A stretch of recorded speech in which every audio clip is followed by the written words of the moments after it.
qu'il fait bon à ton service. Jésus, mon sauveur, qu'il est doux le sacrifice que t'offre mon cœur. Quels sont les résultats du ministère que le Seigneur attend de moi? Ce n'est pas ce que l'Église attend de toi. Ce que l'Église attend de toi peut être inférieur à ce que le Seigneur attend. Ce que l'Église attend de toi peut être dérapé, à l'écart de ce que le Seigneur attend de toi. La première chose, c'est qu'est-ce que le Seigneur attend de moi? Et si tu ne le sais pas encore, s'il te plaît, c'est le Seigneur dans le ministère général. Parce que en médecine, tu deviens d'abord médecin général, journaliste, tu peux tout faire, mais tu ne peux rien faire. Tu peux consulter tout le monde, mais il y a des cas où tu ne peux rien faire. Tu peux traiter le palu, tu peux traiter les infections banales, mais quand il s'agit de la chirurgie, quand il s'agit maintenant des accouchements difficiles, non, tu ne peux pas. Maintenant, tu décides de te spécialiser en chirurgie. Ah, tous les cas de chirurgie viennent en toi, mais il y a encore la chirurgie de la crâne, il y a la chirurgie du thorax, il y a la chirurgie de l'abdomen, il y a la chirurgie des os, et ainsi de suite. Mais quand tu es spécialiste et que tu apportes des bons résultats, tous les médecins vont envoyer les patients chez toi. Dis Seigneur, je veux être spécialiste dans un domaine qui va permettre que je te sers profondément. Amen. Et le Seigneur va le faire. J'ai écrit des livres. Beaucoup de gens pensent que c'est à cause de l'argent. Non. Parce que le Seigneur m'a demandé d'écrire des livres. Et mes livres sont allés loin où je ne pouvais pas arriver. Un jour, j'arrive à Côte d'Ivoire. Et un jeune homme dit que Dr. Chou est dans la ville. Il dit non, je veux tout faire pour le voir.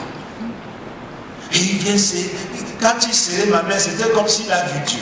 Je dis non frère, je suis un homme comme toi. Il dit, ton livre sur le leadership a transformé mon ministère.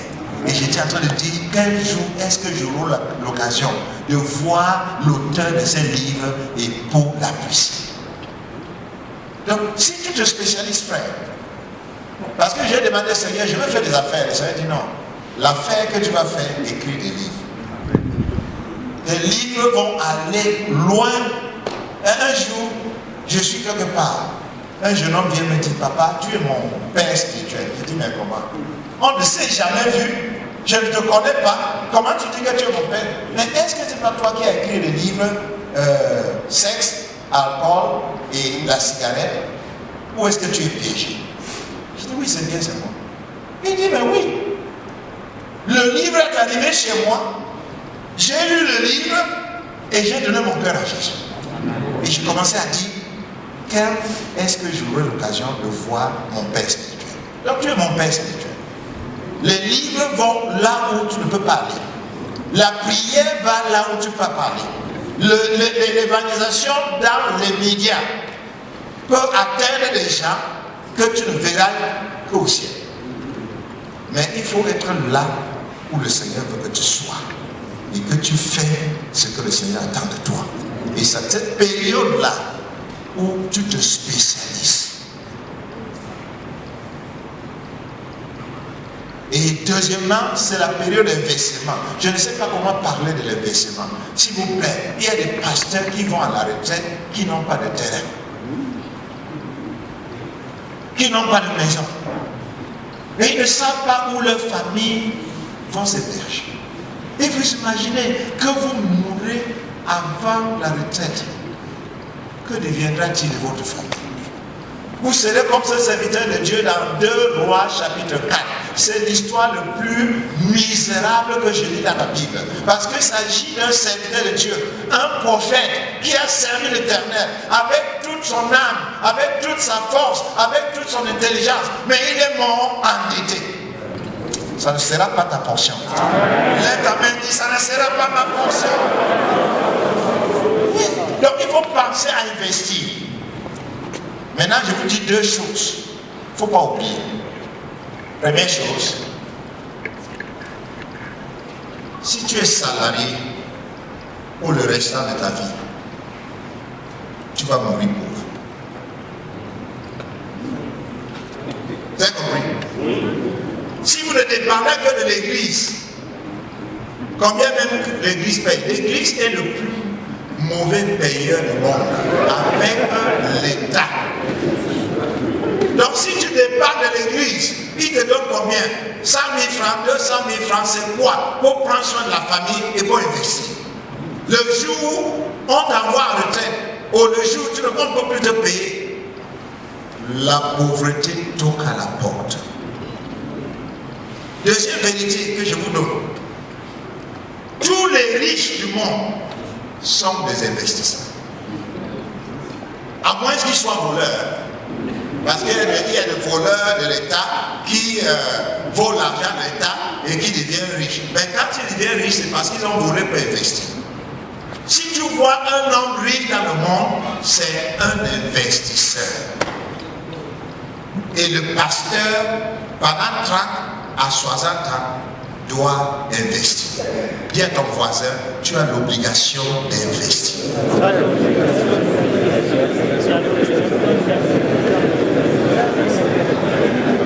Écoutez-moi bien, l'investissement, c'est ce qui te donne de retour. Si tu construis une maison pour habiter, ce n'est pas un investissement, à moins que tu payes le loyer. Si tu achètes un moto, une voiture, pour voyager, pour servir le Seigneur, ce n'est pas un investissement. Un investissement, ça va te donner des retours, mensuellement, annuellement et pendant le restant de ta vie. Puis le Seigneur va te montrer comment investir. Ce n'est pas un cours sur l'investissement, mais si on pouvait parler, le meilleur investissement du monde, c'est le terrain. Le terrain. Que ce soit biblique, que ce soit contemporain. Qu'est-ce qu'on fait sur le terrain? On fait l'agriculture, on achète, on revend, on construit, on fait l'élevage et on exploite le naturel sur le terrain. C'est le meilleur investissement. Mais le Seigneur peut t'amener à faire d'autres choses. Ça peut être le transport, ça peut être la technologie, ça peut être l'argent. Mais le Seigneur te conduit à investir quelque part. Et l'investissement prend des années. Il faut d'abord peut-être mettre l'argent de côté et le Seigneur te donne où tu vas investir. Mais je veux dire aussi les écoles. Les écoles n'est pas seulement l'investissement, c'est aussi un moyen de servir l'Éternel. Parce que si tu es à l'école, les enfants dans cette école vont accepter le Seigneur et tu vas leur donner un avenir et l'école va te donner l'argent. Si tu peux le faire seul, tu peux faire avec d'autres personnes, tu peux faire en tant qu'église, mais c'est un investissement qui va porter la fin. Et la dernière chose, c'est la famille. Qu'est-ce que je pense à la vie et à l'avenir de mes enfants? Écoutez-moi bien, l'avenir de votre famille est caché dans la vie des enfants. L'avenir de votre foyer, de votre famille est caché dans la vie des enfants. Si vous lisez Genèse chapitre 25, verset 23, quand Rebecca était enceinte, et elle est partie voir le Seigneur, qu'est-ce que le Seigneur lui a dit? Vous êtes le serviteur de Dieu. Qu'est-ce que le Seigneur dit à Rebecca? 2 nations sont dans ton ventre. Quoi? Maman, est-ce qu'il y a des femmes? Levez les mains. Dis, je suis le porteur des nations. Amen. Tous les enfants qui sont sortis de ton ventre là, c'est les précurseurs des nations. Édom est la nation qui sort d'Esaïe. Et Israël est la nation qui sort de Jacob. Mais nous avons une nation sainte et on a une nation malsaine. La nation d'Édom, vous entendez parler encore d'Édom aujourd'hui? Si vous lisez l'Ancien Testament, Jérémie, Ézéchiel, ils ont maudit Édom. Et Édom a disparu. Parce que c'était une nation malsaine. Mais Israël existe encore aujourd'hui 4000 ans. Il faut que tu sois la mère, le père des nations saintes. Amen. Ma femme et moi on a prié, Seigneur, que tous nos enfants soient des précurseurs des nations célestes. Amen. Ça veut dire que nos enfants ne vont pas seulement devenir des enfants de Dieu, mais ils vont te servir, Seigneur. Qu'est-ce que nous sommes en train de dire? Je veux prophétiser. Et vous allez juger ma prophétie. Dans 100 ans, personne parmi nous sera encore là. Hein? C'est pas une prophétie. C'est juste le raisonnement. C'est juste le raisonnement. N'est-ce pas? Mais j'espère que nous tous, nous serons au pied du Seigneur. Mais un jour, 200 ans, quand tu es mort et le Seigneur n'est pas encore venu, le Seigneur te dit, mon fils, prends mes lunettes. Vois la descendance, la généalogie que tu as laissée dans le monde. Et tu prends les yeux du Seigneur, tu mets comme ça. Et tu vois des générations après génération, de tes enfants, de ton premier fils, de ton deuxième fils, de ton troisième enfant, jusqu'à 5 ou 6. Je te pose la question, qu'est-ce que tu vas voir? Tu vas te prosterner pour adorer le Seigneur parce que tu vas voir des serviteurs de Dieu, tu vas voir des ingénieurs, tu vas voir des hommes qui sont en train de servir le Seigneur, ou bien tu vas commencer à pleurer parce que tu vas voir des drogués, tu vas voir des homosexuels, tu vas voir des sorcières. Qu'est-ce que tu vas voir? 30 à 60 ans, c'est maintenant qu'il faut investir dans la descendance que tu auras quand tu es serviteur. Hier, on a parlé d'Abraham. Que vous voulez ou pas, nous entendons toujours parler d'Abraham. Dieu est connu dans l'Ancien Testament comme le Dieu de sa famille.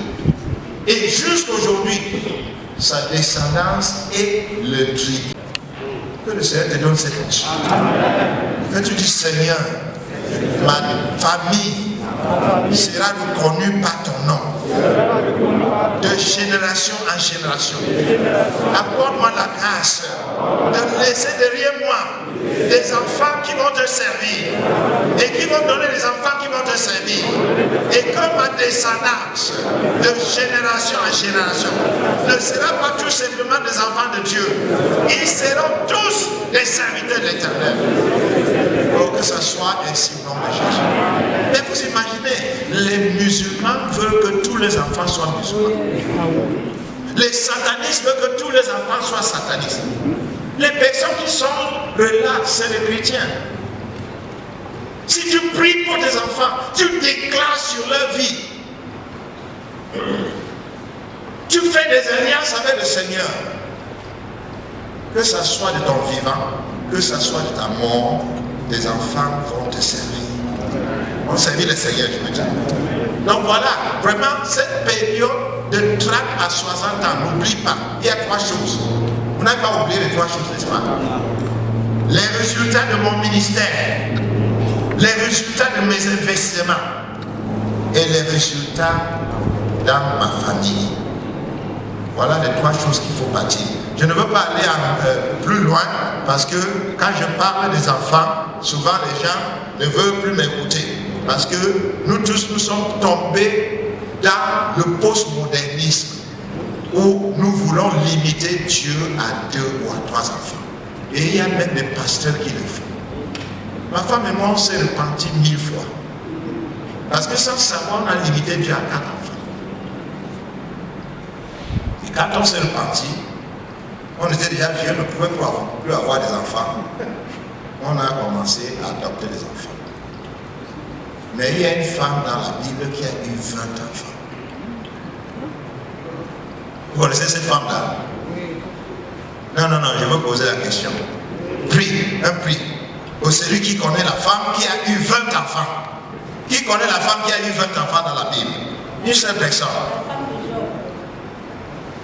Qui a dit? Ah, maman, applaudissons pour maman. Elle va avoir le cadeau. À la fin, tu vois, maman, elle va te donner un de nos livres.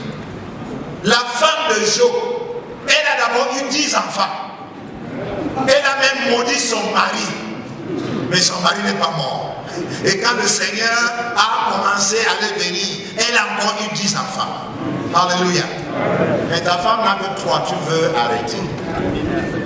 Vous savez, si nous continuons à limiter Dieu, notre pays deviendra musulman. Vous avez compris? Oui.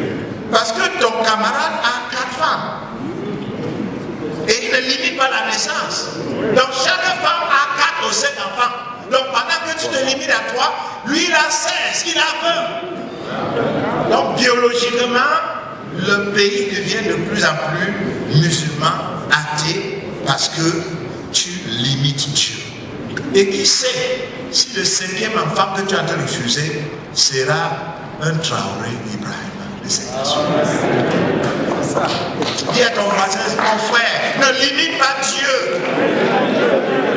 Ah, alléluia. Ne limitez pas Dieu, s'il vous plaît.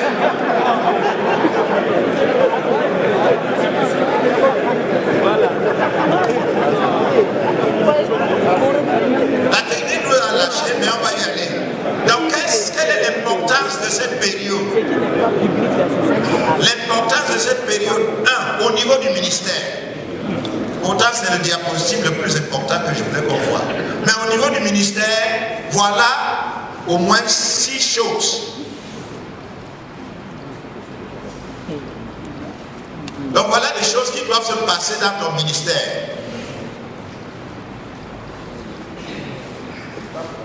Première chose, oui. Ok.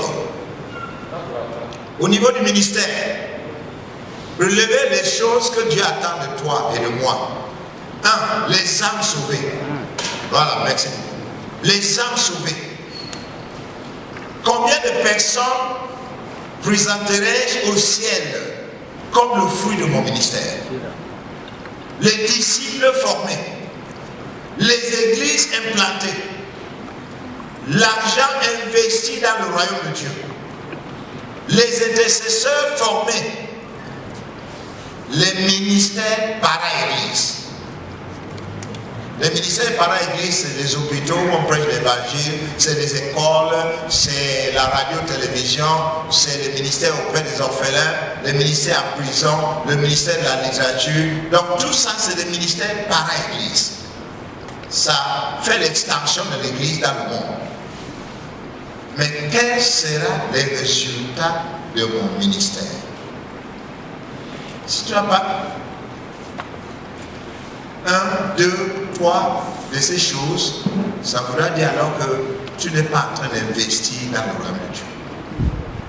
Et deuxièmement, quels seront les résultats de mes investissements? Un terrain familial, une maison familiale, un projet d'investissement? Si oui, votre projet d'investissement à quel niveau? Sinon, pourquoi vous n'investissez pas? J'étais à Bobo, un pasteur m'a amené dans son champ. Il a des hectares où on cultive le maïs et le mil chaque année. Mais en plus, il a au moins 100 têtes de bœuf. Et il a dit, pasteur, je ne veux pas étendre le moment où je vais aller à la retraite, parce que je serai capable de prendre soin de moi-même et de prendre soin de mon avenir. Et il avait déjà commencé à former son fils, qui a fait l'agriculture, et qui a fait l'élevage, et qui était en train d'élever les porcs. Il faut penser à l'investissement et un plan pour l'avenir de la famille et finalement l'état spirituel de mes enfants. Si mes enfants n'ont pas encore cru, c'est une raison pour moi de jeûner et de prier et de pleurer devant le Seigneur. Vous savez, c'est ce qui s'est passé avec Susan Wesley. Susan Wesley, c'est le père, la mère de John Wesley, le fondateur de l'église méthodiste. Mais John Wesley dit non, le fondateur de l'église, c'est pas moi, c'est ma mère. Parce que c'est sa mère qui était son conseiller, c'est sa mère qui a prié pour qu'il accepte le Seigneur, c'est sa mère qui a prié, et sa mère avait 16 enfants. Accouchement simple. enfants par enfance. Il avait 16. Son mari était pasteur. Mais les enfants disent que notre éducation spirituelle, ce n'était pas papa, c'était maman. Donc tu peux investir dans la vie de tes enfants et ils deviennent grâce à Dieu. Quel est l'état d'éducation des enfants? Les hommes aiment l'éducation professionnelle. Ils sont beaucoup plus intéressés à l'éducation professionnelle. Mais les femmes s'intéressent à l'éducation spirituelle. Donc si vos enfants grandissent spirituellement et professionnellement, ils seront très utiles entre les mains de l'Éternel. Nous passons à la 4e phase. C'est là où nous allons honorer nos grands frères et nos grands sœurs. Donc s'il vous plaît, nous voulons vous donner l'honneur. Vous êtes entre 60 et 40 ans. À 80 ans. Faites-nous l'honneur de vous lever, s'il vous plaît. On veut vous honorer. Entre 60 et 80 ans. Oui, ça vous demande applaudissons pour eux. Applaudissons pour nous. Alléluia. Oui. Que le Seigneur vous bénisse, mes frères et sœurs. Que l'onction de l'âge soit votre portion. Que vous voyez les résultats de vos ministères. Que vous soyez satisfaits. Que la bénédiction de l'Éternel soit votre portion. Que vous ayez la onction que vous avez transmettre à vos enfants et aux enfants de vos enfants et à vos enfants spirituels au nom de Jésus. Que le Seigneur ouvre vos mains. Amen. Afin que quand vous posez ces mains sur les autres, qu'ils expérimentent l'onction de l'Éternel. S'il vous plaît, ne méprisez pas l'onction de Dieu sur vous. Passez cette onction. Amen. Quand vous avez un jeune, priez pour lui. Impose les mains. Décrétez. Et sans savoir, le Seigneur va exaucer. Amen. Parce que la Bible dit, nos bouches là, il y a quoi? La vie et la mort. Mais puisque nous sommes des serviteurs de Dieu, nous ne sommes pas de la mort, nous sommes de la vie. Nous transmettons la vie. Amen. Donc imposez les mains, déclarez la vie. Et vous allez voir, avant que vous partez, vous aurez beaucoup d'enfants spirituels. Amen. Vous savez, Timothée n'était pas amené au Seigneur par Paul. Mais Paul l'a élevé. Et Paul est fier, c'est mon fils. Que vous ayez beaucoup plus de filles et de fils dans le Seigneur, au nom du Seigneur Jésus. Asseyons-nous s'il vous plaît. Merci beaucoup. Prends, ô Jésus, prends ma vie, elle est toute à toi. Et dans ta grâce infinie, du mal garde